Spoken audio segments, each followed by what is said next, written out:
Reebok, Angel Reese are taking shots at Caitlin Clark, using her as promo. Angel Reese, let's be clear here. Let's just be all the way clear here. Angel Reese is a solid basketball player.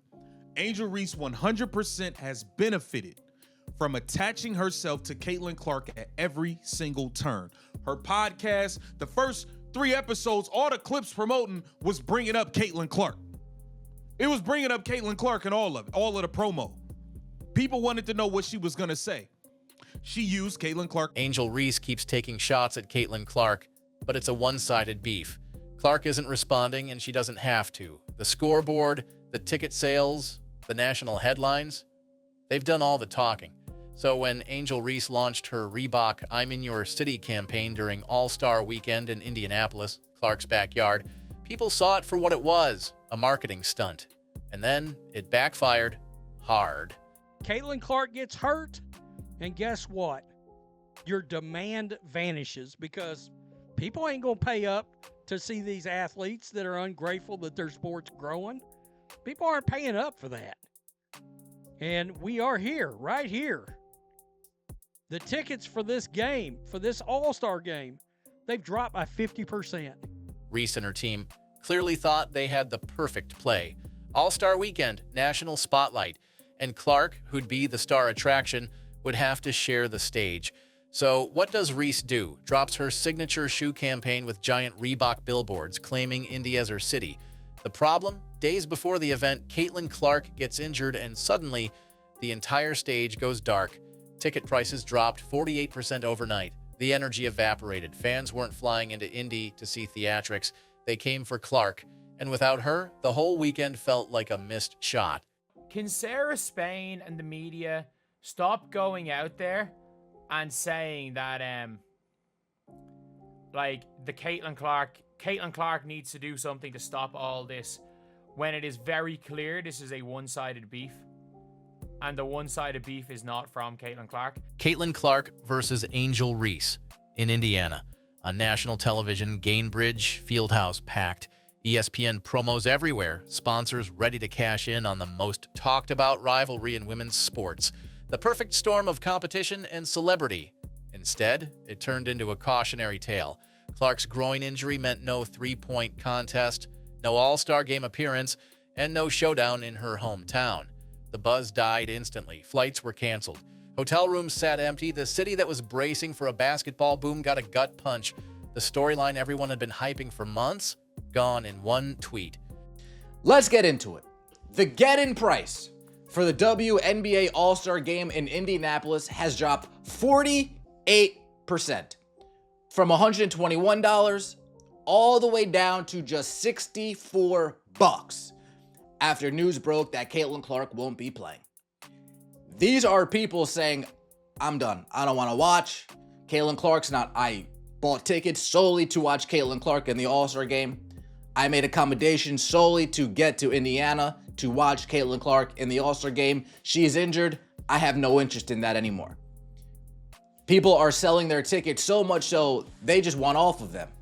121, okay. You want it for 100? Oh no, okay. I guess I gotta lower it to 80. Oh, you don't want to buy it for 80? Okay, I guess I'll lower it to 70. You don't want to buy it to 70? I guess I'll lower it to $64. The WNBA is paying attention to these trends, and they're seeing firsthand what Caitlin Clark is worth to this league. TickPick data showed a 48% ticket price drop from East Just after Clark's injury. The event went from historic demand to discounted desperation. That's not just a dip, that's a collapse. Front Office Sports had already confirmed All-Star ticket prices were breaking records before the news, but once Clark was out, so was the value. It wasn't just about one player being missing, it was about the entire league losing its biggest draw in real time. This was the market screaming, without Caitlin Clark, we're not interested. It's a story we have been following throughout the past 2 days, surrounds the superstar herself, Caitlin Clark, the WNBA star, the Indiana Fever star, Caitlin Clark. She's going to miss all the action on the court. Restaurants had stocked up. Shops were bracing for March Madness level crowds. Hotels were booked solid in anticipation of Clark Mania. Then quiet. No foot traffic, no surge, just businesses watching a golden opportunity disappear. And in the middle of that silence, Angel Reese decided it was her moment to take over. Angel Reese, I'm in your city. Walk in your trap, take over your trap. Post it on Instagram. There's about 15 fans there, and Reebok put up a board. You would expect Reebok to put up a board. Let's never forget that when let's never forget the gigantic Caitlin Clark Nike billboard in Chicago. Let's never forget that. So if Reebok didn't put up a board for Angel Reese, I mean, I'd be disappointed in Reebok. If nothing else, I'd be disappointed in Reebok. Walk in your trap, take over your trap. That was the tagline. Posted all over social media. Billboards going up in Clark City. Reese smiling like she just took the crown. Except there was no one to take it from. The crowd was barely there. One Instagram clip had maybe 15 fans in it. And while Reebok did what any brand would do, back their athlete, the execution looked like a flex on a wounded opponent. Not a real rivalry, not a real win. This is a fake one-sided rivalry. We got Angel Reese taking more shots at Caitlin Clark unnecessarily. You in Indiana having a great time partying. We see all the clips. Why can't you just do your Social media lit up. Some praised the boldness, but most saw through it. They called it classless, petty, desperate. The campaign felt less like celebration and more like shadowboxing, Reese swinging wildly while Clark sat on the bench recovering. People pointed out the obvious. Reese has built her brand by latching onto Clark at every turn. Her podcast clips all mention Clark. Her promo runs use Clark's name. Even this shoe drop, timed for maximum overlap. Let's be real, this isn't competition. It's opportunism wrapped in PR. Caitlin Clark has never said a negative word about Angel Reese. Caitlin Clark has never said a negative word. Or, like, to be honest, when it comes to Caitlin Clark, like, she did show it by her actions. She didn't need to say, I'm taking over Chicago. She did, however, go and put up 31 and 12, set a career high with 12 assists, be the only player in the history of the WNBA ever to have 31 and 12 in a game. She did, in fact, do that and then try to hype up the Chicago crowd. So it's like, fair enough, you want to say, oh, Caitlin Clark did this, then show it with your actions. Go and win MVP. Don't just be like, this is my city. Don't just come in and be like, this is my city. You've never won a game. Has she won a game in Indiana? I don't think she's ever won a game. During warm-ups, all-star players wore "Pay Us What You Owe Us" shirts in protest over salaries and treatment. Now look, those concerns are real. They deserve attention. But the timing? Terrible. The league just lost half its all-star ticket value. Fans were already upset that Clark wasn't playing, and now players were demanding more money during a weekend that looked like a failure. It didn't land well. Social media exploded with backlash. Fans felt like they were being guilt-tripped while watching their $20 tickets drop to $60 in real time. The ticket prices, the demand fell off a cliff. And it's not just the on-court product that suffers without number 22, Caitlin Clark. The entire weekend's economic opportunities have felt the fallout. This was conveyed with a July 18th post from NBA Central that wrote, quote, "The get-in price for the WNBA All-Star Game in Indianapolis has dropped 48%, from $121 a ticket to $64 a ticket after the news broke that Caitlin Clark won't be playing." I mean, the tickets lost 50% of its value. These numbers are confirmed by TickPick's website, currently having the All-Star Game's get-in price at $64. And a July 16th article from Front Office Sports, which was posted before Clark announced she'd be sitting out, was $121. She didn't post a complaint, didn't throw shade, didn't clap back at Reese. She just showed up when she could, supported her teammates, and focused on recovery. Because here's the thing, Clark doesn't need to talk. Her actions do it all. She dropped 31 points and 12 assists against Chicago the week before, setting a WNBA record. She hyped up crowds, broke attendance records, moved merchandise like nobody in the league's history. Clark has never needed to say, "This is my city." She proves it every night she plays. But when it comes to the vendors in the arena, the shops in the arena, they're not going to have the same amount of people patronize their business as they would if Caitlin Clark was there. the surrounding restaurants, the surrounding areas, the surrounding attractions. They're not going to have the same number of people patronize their business as they would if Caitlin Clark was healthy. It wasn't just the All-Star game. When Clark missed regular season games in May, ticket resale prices for Fever Road games dropped 47% for Washington and 71% for Chicago. That's not normal. That's superstar economics. Even NBA Central posted about it. The entire ecosystem, tickets, merch, hotel bookings, concessions, depends on Clark. That's power. And it's a power no other WNBA player currently holds. The fact of the matter is you continue to take shots at her, and then when them shots get fired back, nobody likes it. We don't have no videos of Caitlin Clark really taking shots at Angel Reese. Look at what Angel Reese and Reebok are doing for views. Walk in your trap, take over your trap. This is promo they're doing in Indianapolis, where Caitlin Clark plays. That is a clear shot.